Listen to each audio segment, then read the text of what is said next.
ভগৱন্তক আমি কেনেকৈ মাতিম? ভাৱেৰে।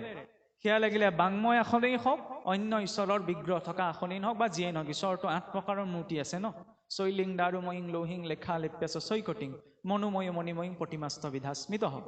ঈশ্বৰৰ মূৰ্তি শিলৰ হ'ব পাৰে, দাৰু অৰ্থাৎ কাঠৰ হ'ব পাৰে, মনেৰে কল্পিত হ'ব পাৰে, মণিময় হ'ব পাৰে, লিখিত হ'ব পাৰে। লিখিত মানে কি? বাংময়। বাংময় মানে শব্দ নহয় জানো? শব্দ মোৰ মূৰ্তি শ্ৰীমদ ভাগৱত। যেতিয়া প্ৰতিষ্ঠা কৰা যায়, কেনেকৈ প্ৰতিষ্ঠা কৰে? ভাগৱত ভাগচোন দোকানৰ পৰা কিনিবলৈ গ'লে জাপে জাপে আপোনাৰ দোকানৰ কেছত সোমোৱাই থৈ দিয়ে, হয়নে? কিন্তু সেই ভাগৱত নামঘৰলৈ আনি তাক চৰ্চন কৰি থোৱা ভাগৱত অকণ পাৰ্থক্য আছে নে নাই? কিতাপ ৰূপত একেই, কিন্তু চৰ্চনে পাৰ্থক্য আনিছে। ভগৱন্ত ক'ত আছে? আমাৰ হৃদয়ত, নহয়নে? হৃদয়ত বোলে অষ্টদল পদ্ম 8টা কোণৰ এটা মণ্ডল আছে। সেই 8টি অষ্টদল পদ্মৰ মধ্যত ভগৱন্তৰ নিবাস। প্ৰথমতে বোলে চন্দ্ৰৰ মণ্ডল আছে, তাৰপিছত সূৰ্যৰ মণ্ডল আছে, তাৰ ভিতৰত আছে অগ্নিমণ্ডল, অগ্নিমণ্ডলৰ ভিতৰত ঈশ্বৰৰ নিবাস। আৰু তাৰ কাষত যি 8টা পাহি আছে, এই 8টা পাহিতে জীৱই নিজৰ গুণ কৰ্ম সংস্কাৰ অনুসাৰে অধিষ্ঠান লাভ কৰে। সেইদিনা এজনৰ কথা শুনিলোঁ, এজনে আপোনাৰ কি কৈছে বোলে, সেই পুৰোহিত এজনে বোলে কিবা কাম কৰোঁতে বোলে 8টা মণ্ডল যে আঁকি লয়, তাক বোলে ঈশ্বৰক ৰাখিবলৈ, দেৱী দেৱতাক ৰাখিবলৈ আপোনাৰ ডাকিনী মাতে, চাকিনী মাতে, পিখাচিনী মাতে। মানুহে মানে কিমান অধস্কা কথা কিছুমান ভাবিব পাৰে। অষ্টদল পদ্মত ঈশ্বৰৰ নিবাস স্থান, তালৈ বাৰু ডাকিনী হাকিনী এইবিলাক মাতেনে? কিবা এটা সজাবলৈ গৈ মাথতে এনেকুৱাকে বিকৃতকে কথা কিছুমান কৈ পেলাই মানে ভাবিব নোৱাৰে। সেইকাৰণে বৰকে আমাৰ নিচিনা মানুহবিলাকৰ কথাটো বিশ্বাস নকৰিব, নিজে শাস্ত্ৰ পঢ়িব, তেতিয়া স্বাভাৱিকতে গম পাব। নহ'লে কিবা এটা বুজাবলৈ যাওঁতে কিবা এটা হৈ যায়গৈ। সেই অষ্টদল 8টা কোণত জীৱই অধিষ্ঠান লাভ কৰে। সেইকাৰণে অষ্টদলৰ মণ্ডলটো অঁকা যায় বা দেখুওৱা যায়।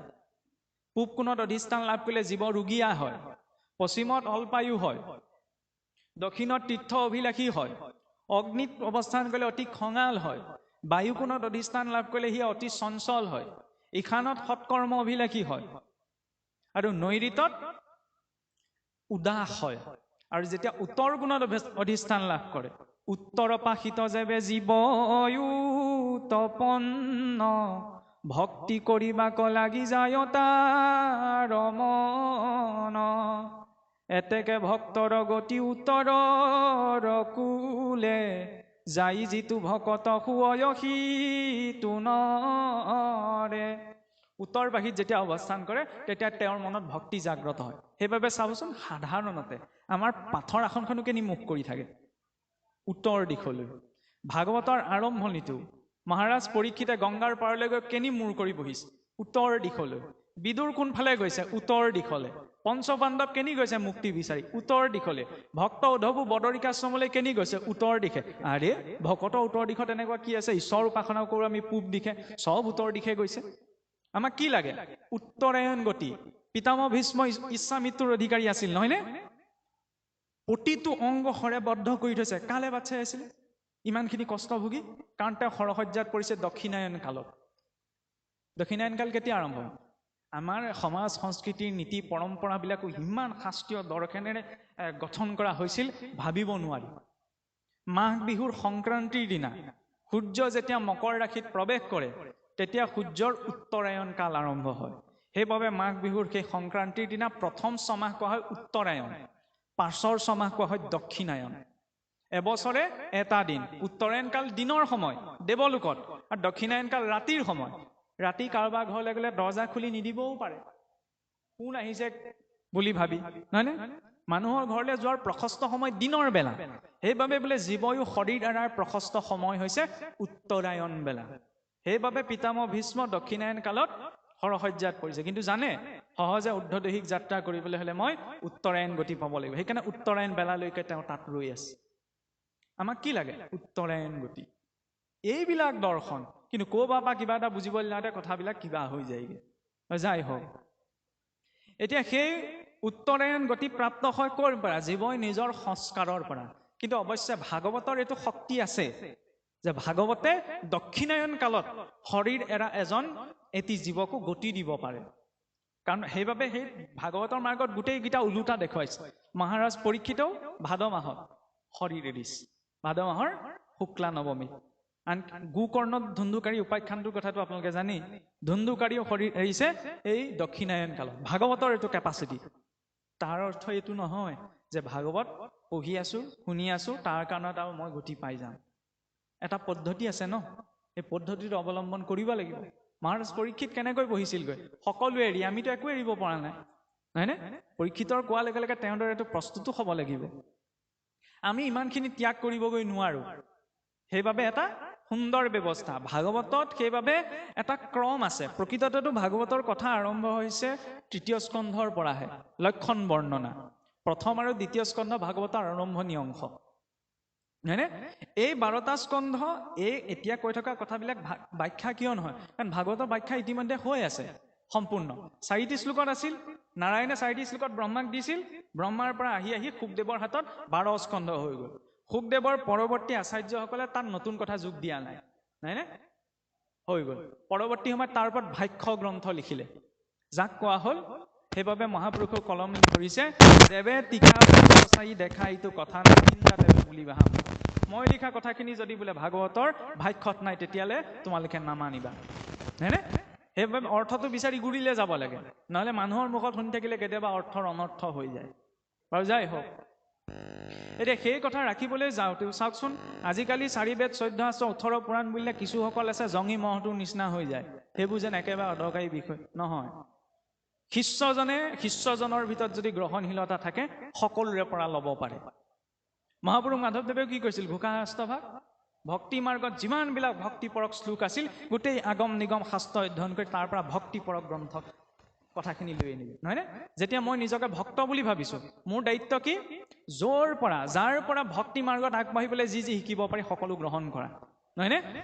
মুছলিমজনৰ পৰাও শিকিব লগা আছে ইয়াত কোৱাৰ কাৰণে অসন্তোষ নকৰিব নামাজ পঢ়াৰ লগে লগে শুনাৰ লগে লগে য'তে আছে ততে ৰৈ দিয়ে ততে পঢ়ি দিয়ে নহয়নে 5টা সময় যদি নামাজ পঢ়িবলৈ যায় 5টা সময় যায় আমাৰ গীতাক আকৌ টানিয়ে থাকিব আহচোন নামঘৰলৈ যাওঁ গোসাঁই ঘৰত সেৱা কৰোঁগে গধূলা হ'ল চাকি গছ দিয়েগে ঠিকে আছে চাকি গছ দিয়া কামটো ঘৰখনৰ নিৰ্দিষ্ট এজন সদস্যৰ হ'ব পাৰে কাৰণ চাকি গছৰ আমাৰ নিৰ্ণয় আছে নহয়নে ভজনীয়াজনেহে চাকি গছৰ নিৰ্ণয়টো জানে সেইকাৰণে বোলে ঘৰখনৰ মা হওক দেউতা হওক ককা হওক আইতা হওক চাকি গছ নিৰ্দিষ্ট এজনে জ্বলায় সেৱা কৰিবলৈতো বাকী কেইজন সদস্য যাব লাগে নে নালাগে আমাৰ যায় জানো নাযায় খোৱা সময়ত আকৌ এইটো নকয় বোলে মায়ে খালে নহয় মায়ে খালেও হৈ যাব সেইটো কি এলাহ ইমান জ্বৰ হৈ গ'ল নে ইষ্ট উপাসনা স্বয়ং অসুৰবিলাকেও এৰা নাছিলে নহয়নে ৰাৱণ বলি বিষপৰ্বা বান এইবিলাক অসুৰ দৈত্য দানৱ বুলিও কওঁ যদিও এইবিলাকে নিজৰ ইষ্ট উপাসনাটো কাহানিও এৰা নাই এৰিছে জানো আমি এৰি দিওঁ সমস্যাটো সেইখিনিতে সিমানকণহে কৰিব লাগে বৈষ্ণৱৰ ব্ৰাহ্মণৰ ভক্তৰ শক্তি ক'ত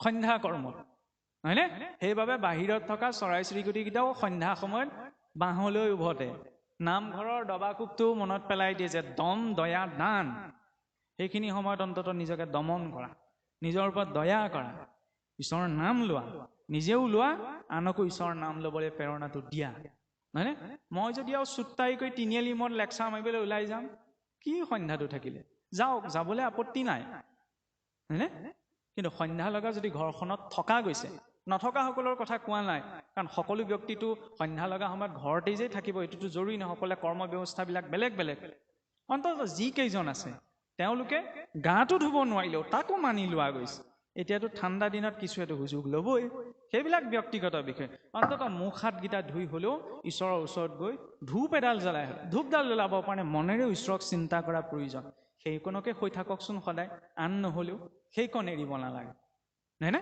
যাক আমি গুৰু সেৱা বুলি কওঁ যদি সেইকণতো যদি নিষ্ঠা আছে তেতিয়াহ'লে বেলেগকৈ শাস্ত্ৰ নপঢ়িলেও হ'ব তেওঁ তেনেদৰে গতি পাব একলব্যই যেতিয়া গুৰু দ্ৰোণাচাৰ্যৰ ইচ্ছাৰ অবিহনে তেওঁ প্ৰতিমূৰ্তি সন্মুখত ৰাখি তেওঁৰ নিজৰ দৃঢ় বিশ্বাসেৰে সেই মূৰ্তিৰ পৰা অস্ত্ৰ শিক্ষা ল'ব পাৰিছিল তেতিয়া গুৰু প্ৰদত্ত মন্ত্ৰেৰে নিষ্ঠা সহকাৰে সদায় মই ইষ্টদেৱক স্মৰণ কৰি কিয় গতি নাপাম গতি পামেই যদি মনত দৃঢ়তাটো আছে নহয়নে খালি সেইকণ লাগিব কিন্তু কি ক'ব চৰকাৰে কোনখন আঁচনিত কেইটকা দিছে সেইটো পটককে মনত ৰয় গুৰে দিয়া কথাকেইটা আকৌ দুবাৰ ক'লেও মনত নৰয় কি বুজালে আমুকৰ পুতেকৰ জীয়েকৰ শাহুৱেকৰ বৈয়েকৰ নাম পটককে মনত ৰয় নহয়নে কিন্তু এইবিলাক কথা বোলে পঢ়ি থাকিলেও গাই থাকিলেও মনত নৰয় সমস্যাটো সেইখিনিতে যদি ৰজু তমু গুণবিলাক ভিতৰত বেছি আছে তেতিয়াহ'লে সেইবিলাক কথা বেছিকৈ মনত ৰ'ব।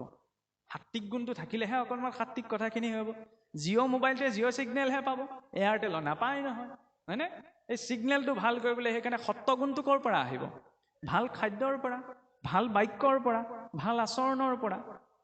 আৰে কুকুৰটোক যদি মই সোণৰ থাল এখনত খাবলৈ দিওঁ, তেতিয়া সেই থালখন নি যদি মানুহ এটাক খাবলৈ দিওঁগৈ, সোণৰ থাল বুলি জানো মানুহে খাব? বুলি কুকুৰটোক দিয়া থালখনত মোক আপুনি কিহত দিবলৈ, কেলৈ দিবলৈ আহিছে? খাম জানো? আৰু পোহনীয়া কুকুৰ হওক লাগিলে। সোণৰ থাল হ'লেও কুকুৰটোক দিয়া থালখন যেতিয়া আৰু ধুই পখালি মই মানুহক দিব নোৱাৰোঁ, এই মই এইখন মুখে যদি মই বেয়া মাত মাতোঁ, তাৰপৰা মই আৰু নাম লৈ থাকোঁ, ঈশ্বৰে গ্ৰহণ কৰিব নকয়? সমস্যাটো ক'ত? অসুৰেও যিমান বেয়া মাত মতা নাছিলে, আজিকালি সিমান বেয়া মাত আছে, হয়নে নহয়? অসুৰবিলাকেওতো বেয়া মাতৰ কথা, অশ্লীল শব্দ উচ্চাৰণৰ ক'তো ৰেকৰ্ড নাই। ইমান যদিও ধ্বংসাত্মক আছিল, আজিকালি কি ক'ব? মুখে মুখে মন্ত্ৰ ফুটা দি ফুটে, হয়নে? বাক্যৰ সংস্কাৰ লাগে। যেতিয়ালৈকে বাক্য সংস্কাৰিত নহয় তেতিয়ালৈকে জীৱনো ভাল হ'ব নোৱাৰে। ভক্তিটো বহুত দূৰৰে কথা। সেইকাৰণে কোনোবাই আমাক ভুলকৈ মগজত সোমোৱাই দিলে ভক্তি কৰাটো আটাইতকৈ সহজ বুলি। কোনে কৈছে ভক্তি সহজ বুলি? আটাইতকৈ টান। কৰিব জানিলেহে সহজ। ভক্তি সহজ বুলি আমি কেতিয়া ভাবি ল'লোঁ? যেতিয়া আমি অনুকূল পৰিৱেশ এটা দেখিলোঁ, বুলি বৰ ধুনীয়াকৈ গা পা ধুই ধুতি চুটি পিন্ধি আহিলোঁ, নামঘৰত চাকি জ্বল ধূপ জ্বলালৈ সেৱা কৰিলোঁ, ঈশ্বৰৰ কথা ক'লোঁ, হৈ গ'ল ভক্তি। কিন্তু তাত থাকোঁতে কেইবাৰ ঈশ্বৰক চিন্তা কৰিলোঁ? সেইটোতো মই বিশ্বাস কৰি চোৱা নাই ন। ঘৰলৈ যাওঁতে মই ইয়াত আছোঁ এটা, ঘৰত গৈ মই কেনেকৈ আছোঁ, কি কৰিছোঁ, আপোনালোকে মোক জানো দেখিছে? নাই দেখা নহয়। আজিকালি ভুৱা ডক্তৰ ওলাইছে, ভুৱা DC ওলাইছে। এই মাৰ্কটোত কি ভুৱা নাই নি? আটাইতকৈ বেছি কিন্তু ধৰ্মৰ নামতেই আছে। সেইবাবে ভগৱন্তই কৈছে সৰ্বমাৰ্গেষু দুষ্টেষু কলুষু খলু ধৰ্মিণী। এতিয়া কাকো বিশ্বাস কৰিব নোৱাৰি। বিশ্বাস একমাত্ৰ নিজক কৰিব। সেইকাৰণে নিজক ঠিক কৰিব লাগে, হয়নে নহয়? মোকো আপুনি সম্পূৰ্ণ ওপৰত বিশ্বাস নকৰিব, কাৰণ মই কিমান শুদ্ধ একমাত্ৰ মই জানো আৰু ভগৱন্তই জানে, নহয়নে? সেইকাৰণে অনুকৰণ কাকো কৰিব নালাগে, নহয়নে? অনুসৰণো কৰিব নালাগে, শিক্ষাটো ল'ব লাগে। হাঁহটো বোকা পানীতে চৰি থাকে, পানীখিনিহে খায়, বোকাখিনি উলিয়াই দিয়ে, হয়নে? সেই ফিল্টাৰ এটা নিজৰ ভিতৰতো লাগে। চাবচোন, কাঁচ, চিচা এখনত যদি শিলগুটি এটা দলিয়াই দিয়া হয়, চিচাখন ভাগি থাকিব নাথাকে? মানুহৰ যে আইনাত লগোৱা থাকে ঘৰত, চিচাখন ভাগি থাকিব। কিন্তু তেনেকুৱা আৰু এখন চিচা আছে নহয়, গুলিটো মাৰিলেও আপোনাৰ নাভাগে। চাবলৈ গ'লেতো দুইখন চিচা। এই যিখন চিচাত গুলিটো লাগিলতো ভগা নাই, সেইখন চিচাই সেইটো শক্তি কেনেকৈ পালে যে গুলিটো ইমান স্পীডত গৈ মৰাৰ পাছত বুলেট প্ৰুফ, বুজি পাইছেনে? গাড়ীবিলাকতো যে লগোৱা থাকে, সেইখনে যে ভাগি যোৱা নাই। তাক গৰম কৰিছে, ঠাণ্ডা কৰিছে, আকৌ গৰম কৰিছে, ঠাণ্ডা কৰিছে, গৰম কৰিছে, ঠাণ্ডা কৰিছে, তাৰ ফলত তাক ইমান টান কৰি দিয়া হ'ল যে গুলিটো লাগিলে সি নাভাগে। ভগৱানেও সেইকাৰণে কি কৰে? জীৱনত যে সুখ দুখ দিয়ে, এই ভাল দিয়ে বেয়া দিয়ে, ভাল দিয়ে বেয়া দিয়ে, তাৰ ভিতৰত এইটোক বুলেট প্ৰুফ কৰি পেলাই, যাতে সংসাৰ পোৱা নোপোৱাৰ পৰা তেওঁ বিচলিত নহয়। ভক্তি সেইকাৰণেই কৰিব লাগে, যাতে গ্ৰহ দুখ, কাল দুখ, দৈৱ দুখ আহিলেও নাহিলেও সেইখিনিয়ে মোক বিচলিত কৰিব নোৱাৰে। ভগৱান কৃষ্ণইটো জানিছিল ন মহাভাৰতৰ যুদ্ধৰ কথা, আনকি বাদ দিয়ক অভিমন্যুৰ মৃত্যুৰ কথাটো তেওঁ জানিছিল নে নাজানে? কিন্তু সেই অভিমন্যুক তেওঁ ভগৱন্তই ৰাখিব নোৱাৰিলে নে? যে বোপাই তই আজি বেহু মাজলৈ নাযাবি, বেহু মাজলৈ গ'লে তই আজি মৃত্যুৰ মুখত পৰিব লাগিব, ক'ব পাৰিলেহেঁতেন না? ক'লে জানো? নক'লে। কৰুণাময় বুলি তেওঁ চৰণত ধৰিছোঁ ঠিকেই, কালৰ মূৰ্তিও সেইজনী, যিজনক কৰুণাময় বুলি কোৱা গৈছে। সেইটো মনত ৰখা প্ৰয়োজন। যাৰ কৰ্ম তেওঁ ভুগিবই লাগিব, হয়নে?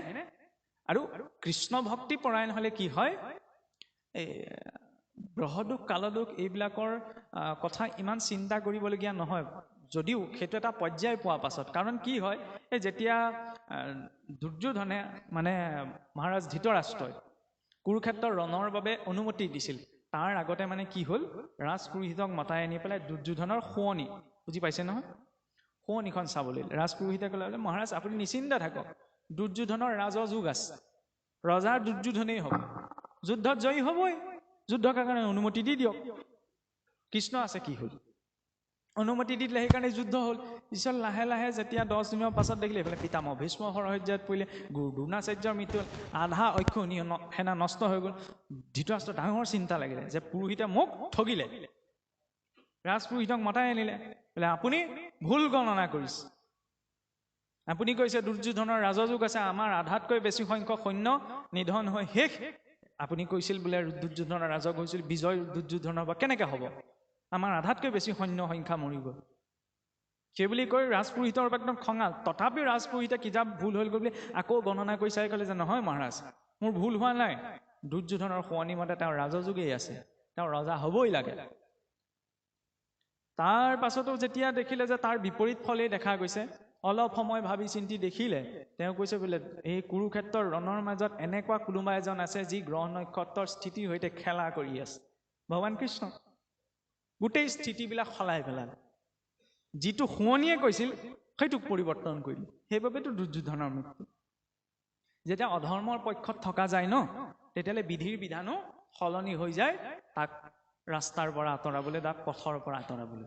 ধৰ্ম বুলি ক'লে কেৱল এটা সহনশীলতা নহয়, সহনশীলতা এটা পৰ্যায়লৈকেহে থাকে, এটা সময়ত সহনশীলতা নাইকিয়া হৈ গ'ল, হয়নে? কিন্তু আমি যিজনক ঈশ্বৰ বুলি কৈছো, তেওঁৰ ভিতৰত কিন্তু ইমান সহনশীলতা আছে, ভৃগুৰীখিয়ে গৈ পেলাই গুৰ মাৰি দিছিলগৈ। আমাৰ মানুহক দিয়া হ'লেতো কি কৰিলোহেঁতেন ঠিকেই নাই, হাত মোৰ ভৰি এক হৈ থাকিলেহেঁতেন। কিন্তু ভৃগুৰীখিয়ে যেতিয়া গুৰ মাৰি দিলেগৈ নাৰায়ণৰ বক্ষত গৈ, তেতিয়া কি ক'লে যে প্ৰভু আপুনি মোৰ কঠিন বক্ষত গুৰ মাৰি দুখ পালে নি? ইমান সহনশীলতা। ভক্তিয়ে কি কৰে? ব্যক্তিজনক সহনশীল কৰে। মনে যি ভাবি পোৱা গৈছে ঈশ্বৰৰ কৃপা, ঈশ্বৰৰ কৃপা হৈছে কাৰণে মই জীৱনত পাবলৈ এইখিনি পাইছো, আৰু যদি নাই পোৱা তেতিয়াহ'লে ঈশ্বৰৰ ইচ্ছা। তাৰ ফলত অভিযোগটো নাই, আমুকৰ কাৰণে নাপালো, তামুকৰ কাৰণে নাপালো, আমুকৰ কাৰণে হ'ল, তামুকৰ কাৰণে নহ'ল। এইবিলাক চব নিজৰ মনটোক সান্তনা দিবলগীয়া কথা। মোৰ জীৱনত যদি কিবা এটা বিপদ ঘটে ন, তেতিয়া মই কওঁ এই আমুকৰ কাৰণে মোৰ এনেকুৱা হ'ল, সেইটো নিজৰ মনটোৰ সান্তনাৰ বাবে। মানুহে জীৱনত সুখ দুখৰ নামত যি যি পায় সকলো নিজৰ কৰ্মফল। আনকি এইটোও নহয় বোলে পতিৰ বা স্বামীৰ অৰ্ধ পুণ্য পত্নীয়ে পায়, পত্নীৰ অৰ্ধ পুণ্য স্বামীয়ে পায়। এইবিলাক চব মন ভাল লগা কথা, তেনেকুৱা কোনো কথা শাস্ত্ৰত উল্লেখেই নাই। ইয়াত আপুনি মই যিটো সম্পৰ্কত চব ঋণৰ আদান প্ৰদানৰ বাবে, হয়নে? ঋণী হৈ আছো, সেইকাৰণে সেইটো সম্পৰ্ক পোৱা গৈছে। ঋণ আদায়ৰ বাবেহে সেইখন ঘৰত জন্ম পাইছো, এইটো বাস্তৱিকতা। সত্যটো যে সদায় মিঠা হ'ব জৰুৰী নহয়, কেতিয়াবা সত্যটো বহুত তিতা হয়, হয়নে? আৰু সেইকাৰণে চাবচোন, মৰিলেও মৃতকৰ লগত চোৱা আছে বুলি আমাৰ ধৰি লওক জোতা চেণ্ডেলৰ পৰা আৰম্ভ কৰি বিচনা পত্ৰ সকলো পঠাই দিয়া যায়। অলংকাৰকেইটা পঠাই জানো?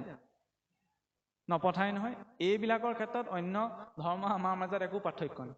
আসক্তিটো আছে যে, সোণ ৰূপৰ অলংকাৰকেইটা খুলি থৈ দিব। কোনে খুলিবলৈ যাব? যাক মই জীৱনত শত্ৰু বুলি ভাবি আছিলো তেওঁ যাব জানো? নাযায়, এই ইষ্ট মিত্ৰ পৰিয়ালৰ মানুহকেইটাই যাব, হয়নে? বাস্তৱিকতা সেইটোৱেই। জীৱনটোত যাত্ৰা মাটিৰ পৰা মাত্ৰ মাতিলে, পথাৰত খেতি কৰিছো, খেতি ধান চপাই আনিলো, চাউল হ'ল, চাউলক সিজালো, খালো, অন্ন হ'ল, অন্নৰ পৰা ৰস, ৰসৰ পৰা ৰক্ত, ততোমাংসাত, তাৰপিছত মাংস, মাংসৰ পৰা মেদ, মেদৰ পৰা অস্থি, অস্থিৰ পৰা মজ্জা, মজ্জাৰ পাছত পুৰুষৰ শৰীৰত বীৰ্য বা শুক্ৰ, স্ত্ৰী শৰীৰত স্ত্ৰী ৰজ। শৰীৰত একমাত্ৰ এটাই বৰ্জনীয় পদাৰ্থ আছে য'ত প্ৰাণ শক্তি আছে, সেয়া হৈছে এই স্ত্ৰী ৰজ আৰু পুৰুষৰ বীৰ্য বা শুক্ৰ। অন্য সকলো বৰ্জনীয় দ্ৰব্য কোনো প্ৰাণ শক্তি নাই।